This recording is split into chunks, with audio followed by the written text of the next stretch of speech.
Well, welcome back to Carolina Saltwater Living, y'all. Today's video is titled, Not All Dogs Go to Heaven. Facts. And we're going to revisit 10/10, that date from a previous video. Not all dogs go to heaven is a play on words, the D-A-W-G-Z. You'll understand what I'm talking about as we get along. I'm also going to put some shrimps on the Barbie. Got some bacon wrapped shrimp, y'all, with some of that Georgia sweet heat barbecue sauce and a couple of other types of shrimp on kebabs. Gonna do them the Pit Boss. Guys, thanks for stopping in here at Carolina Saltwater Living. If you don't mind, hit that like and subscribe. And if you have, as always, we appreciate you. So what brought the title of this video on is not what you might expect. You may have thought pets when you saw the title of this video. Maybe that's something we can talk about in the future, about your pets in eternity. But today we're talking about people, y'all. D-A-W-G-Z, dogs. I remember when I was in law enforcement all those years, that was kind of a slang term that we all called each other. What's up, dog? You know, as we're out there working amongst each other, people would call us on the street, vice versa, that sort of thing. And even in school, playing sports and things like that. So you should understand that terminology. That's where I'm coming from with that. No kind of slander in any way. It's just some slang that people use. So guys, what brought this topic on was a comment on a former video. I enjoy engaging with people. I don't engage with people that are rude, abusive, or if they're abusive, it gets ixnayed. If it's just out of bounds and off to, like that, I don't worry so much about stuff like that. If it's somebody trying to steal people's joy, yeah, I kind of tend to subtract some of those, but not many of those, y'all. For the most part, the comments on our channel are positive. Now, I did engage with a gentleman the other day because he gave me an opening. I say gentleman, I don't know if it's a woman or a man, but the comment was, to paraphrase, religions don't make you more affectionate or kind. They divide you up into teams. And then they convince you that your team is the only one going to heaven. It's not really paraphrasing, that was verbatim. You can go back and find that for yourself. And I can understand why this person feels that way. Maybe they've had some bad experiences. I've had some bad experiences in the church setting. I'm 47 years old, almost. I'm sure that many of you have had some experiences over the years that you aren't so thrilled about and hurt your feelings, things like that. But to generalize Christianity as a team, and if you're not on it, you're not going to heaven.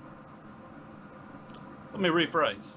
To generalize salvation, saved by the blood of the Lamb, grace through faith. If you're not on that team, you're not going to heaven. So let me explain my reply to the individual, and I hope that it was read, and I hope that it's a benefit. So here was my reply, and I put this on there not for just the benefit of the person that wrote the comment, but for anybody else that scrolls comments and goes to looking.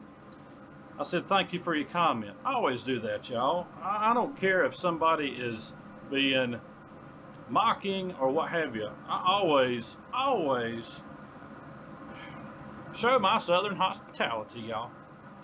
Since you acknowledge heaven, because they did, and you understand the team concept, let me propose this question for you to consider.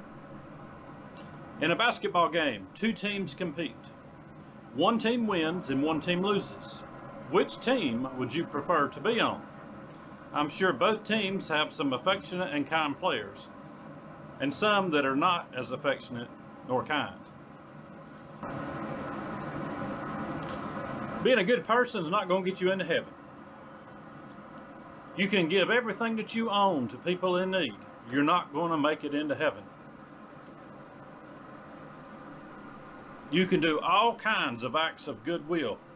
You can win the Nobel Peace Prize on October the 10th. 10/10, or peace. 10, 10. Can't do that. There's 10, 10. Not going to get you into heaven. There is only one winning team here. And Paul talks about your salvation like it's a race. Like a runner running, or an Olympian trying to catch a prize. That's what your salvation race is. It's kind of like a team sport. Yes, it's a personal relationship with Jesus, but you rely on your brothers and sisters to counsel, to pray with you,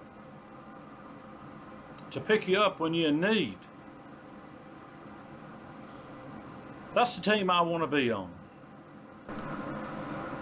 Paul says in 1 Corinthians 9:24, I believe it is. Yes, I got it marked. Do you not know that in a race all the runners run, but only one gets the prize? Run in such a way as to get the prize.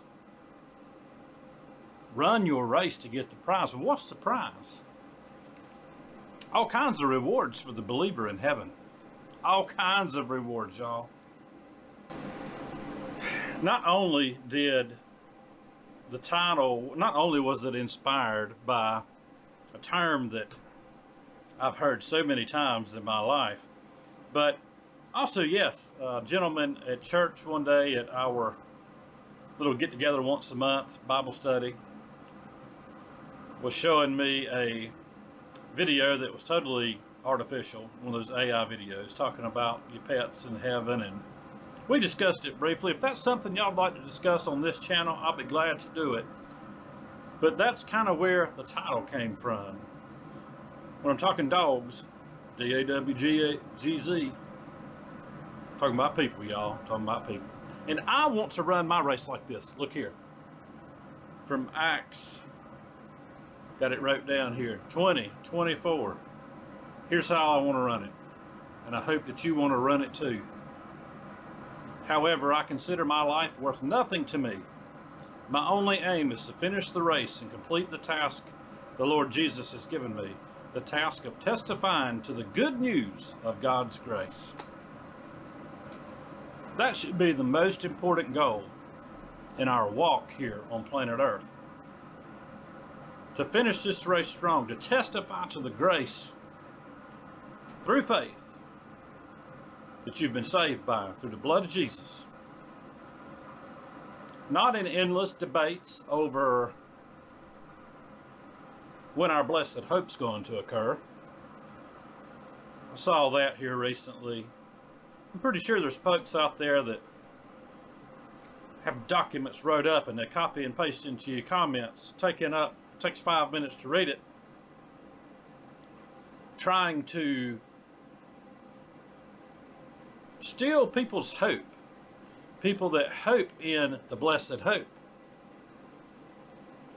and a certain time frame of that blessed hope. To me, it doesn't matter at what stage in this journey that you believe that blessed hope is going to occur. Pre, mid, or post. I'll throw that out there. A lot of you get that. Don't matter to me. Yes, I have a stance. I think y'all very well know what it is. Before the wrath. But when people shoot down other believers that have that hope because they read about it, they believe it to be true, they're looking for it. The Lord himself says in his word, for those that long and watch for his appearing, there's a crown of life waiting for you. It's a crown. That's one of your rewards. You're going to throw it back at his feet. We're all going to throw those gifts, those crowns. We're going to throw them right back at his feet because of what he did for us. All right. Long-winded here on this one. Just wanted to throw that out there, y'all. Want to throw it out there. Shrimp on the Barbie time, y'all. If you've hung around this long, enjoy some sweet treats off the Pit Boss. So let me show you two of the seasonings that I'm working with today. Bone sucking sauce, a Cajun blend, seasoning and rub here out of Raleigh, North Carolina. And Fishmonger, a seafood blend. I believe that's out of Arkansas. I really like it on fish. And this bone sucking sauce, y'all, we're suckers for anything made in North Carolina.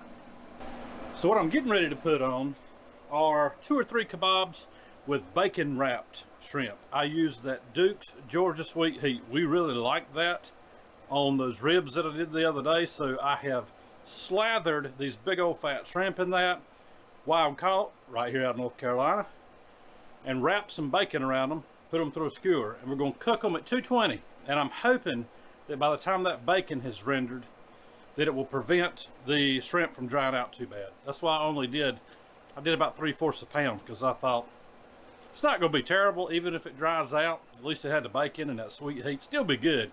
Texture wise, may not be the best, but this is all about trial and error, learning something new here. I've grilled plenty of shrimp, but never done it like this.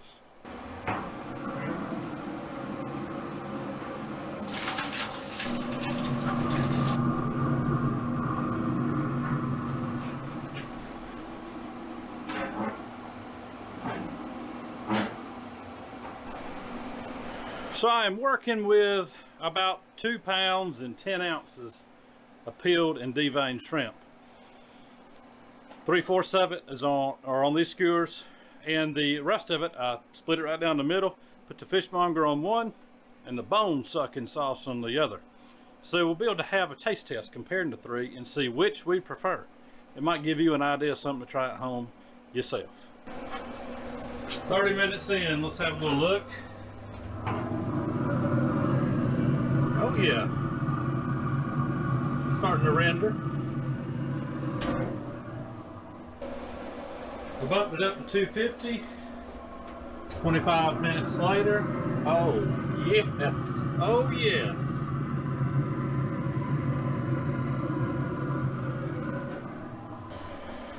That bright leaf bacon, also produced in North Carolina, in Smithfield, North Carolina, is looking fantastic. It's rendering perfect at that 250 mark. We are 1 hour in. Time to get the other 2 flavors of kebabs and throw them on here, and everything will be done at the same time, and you'll get to see me have a taste test while you drool.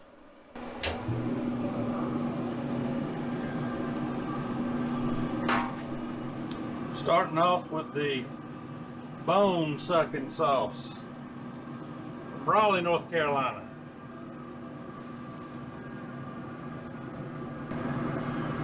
Next up, fishmonger.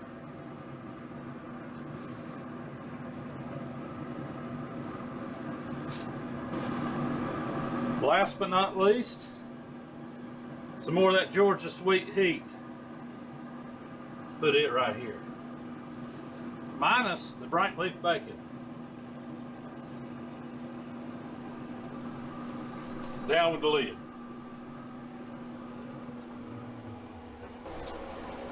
Time for these bacon wraps to come off. They are rendered down pretty good. I swore I could let them go just a little bit longer. And I know some of you are thinking, man, that shrimp's going to be totally dried out. No, it's not. Alright, got the pit boss cranking it up to 325, and we'll finish these shrimp off at a higher heat. That bacon is rendered about as far as it's going to go, and we'll try to crisp it just a hair. Lisa likes crispy bacon. I'm excited about this, y'all. I don't think I have ever done bacon wrapped shrimp in my life. At least not on the grill. I think I have done it in a pan, but not on a grill.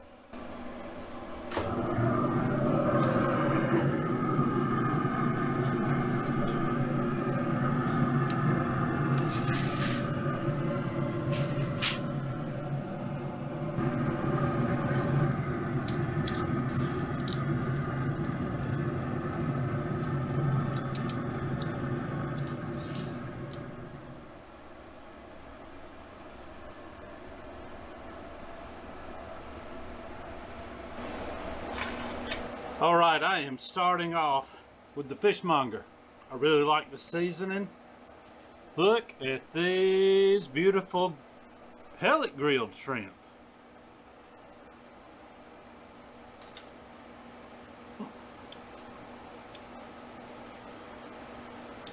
Hit you with a ton of lemon and herbs. So good, y'all. Alright, moving on to the bone sucking sauce. Bone sucking.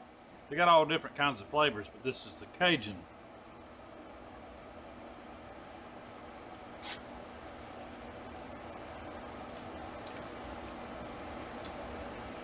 I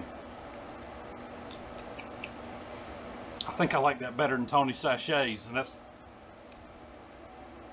I don't know, it's right up there with it. And now, the finale, the bacon wrapped bright leaf bacon. You can only get it here. You can order it. UPS bring it to you. North Carolina. With that Duke's, known for their mayonnaise, sweet Georgia Heat barbecue sauce.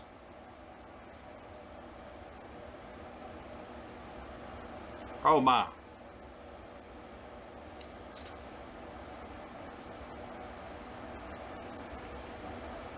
No comparison.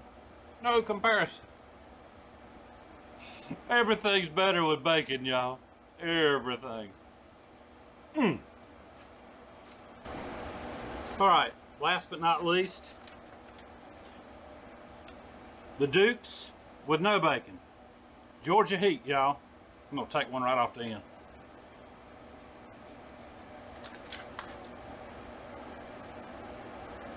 It's a winner. Can't beat that sweet Georgia Heat, y'all. I love Georgia. That's so good, but my favorite, the bacon. My second favorite, the fishmonger. My third favorite, the bone-sucking sauce, the Cajun. And my least favorite, but still good, kids would probably like it because it's not very, ain't a whole lot of heat to it, just sweet. It's just simply the sweet Georgia Heat. So good, y'all. I'm gonna get these into Lisa. We've got some homemade coleslaw and some Cheddar Bay biscuits that she's whipping up. It's gonna be a good supper. Guys, y'all have a good day, a great week. Lord willing, and the creek don't rise, we will see you on the next one. And y'all, just keep on looking up. Keep on looking up.